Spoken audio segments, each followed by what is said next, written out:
সকাল সকাল বের হয়ে পড়লাম জুরানের উদ্দেশ্যে। খালতো ভাই আসছিল ঠাকুরগাঁও থেকে, তো ওরা আজকে যাচ্ছে নানা বাড়িতে। আমার সাথে আমার খালতো ভাই আছে, আম্মা, খালা আর হলো খালতো বোন। ওরা রিক্সা আগে চলে আসে। নর্মালি খালা এরা বছর খানিক পরে আসে, আইসা এখানে কিছুদিন থাকে। তো আমাদের এইখানে আসে ঢাকাতে, তো এখানে কিছুদিন থাইকা তারা চলে যায় নানু বাড়িতে বরিশাল। কোমরে ধরো পেটে ধরো, হ্যাঁ। বরিশালে কিছুদিন থাইকা আবার আমাদের এখানে আসে, আইসা এখানে কিছুদিন থাকে, দেন আবার চলে যায় ঠাকুরগাঁও।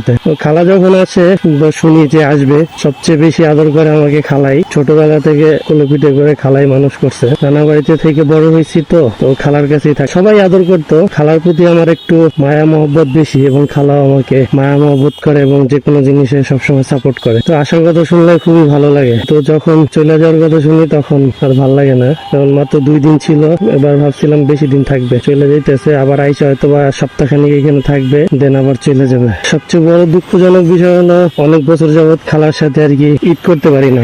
ঈদের সময় আসে এখানে ঠিকই, কিন্তু নানু বাড়িতে চলে যায়। আর আমার ব্যবসা বাণিজ্য আছে, আমি ঈদের ছুটিতে যাইতে পারি না। তো খালার সাথে আর ঈদ পালন করা হয় না। তো এবার ভাবছিলাম হবে, আশা ছিল, কিন্তু না, এবারও হবে না। এবার ঈদ এখানে করবে না, সে ঈদের আগেই গ্রামে চলে যাবে। তো আমি যাইতেছি মূলত খালারে বাসে উঠে যেতে, সে নানা বাড়ি যাবে। আমার ইচ্ছা ছিল আমি যাব নানা বাড়িতে, আজকে যাওয়ার ইচ্ছা ছিল, কিন্তু আম্মু আবার নাকি যাইবো। তো আম্মু গেলে হাঁস মুরগি গুলা দেখার মতো কেউ নাই, এগুলো আমাকে দেখতে হবে। এই জন্য আর আমি যাইতে পারলাম না। কি অবস্থা, মানে গায়ের ভিতরে ঢুকে যায় ওরা রিক্সা লয়ে। এটা কোনো অবস্থা? কোন জায়গায় রিক্সা গুলো রাইখা দিচ্ছে।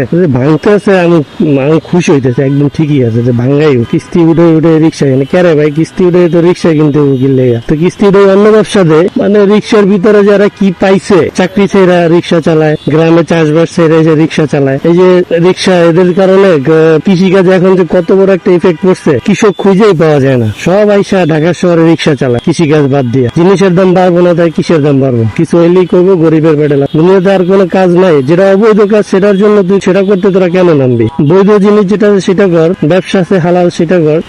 বাইকের পুরো প্রাইভেট কার বানায় লাইছে রে। কোনো প্লেস বুঝে না, কোনো কিছু না। জায়গা পাইছে, গাড়ি পার্ক করে দিই। তো গাই ফাইনালি আম্মু, খালা এদেরকে বাসে উঠে দিয়ে আসলাম।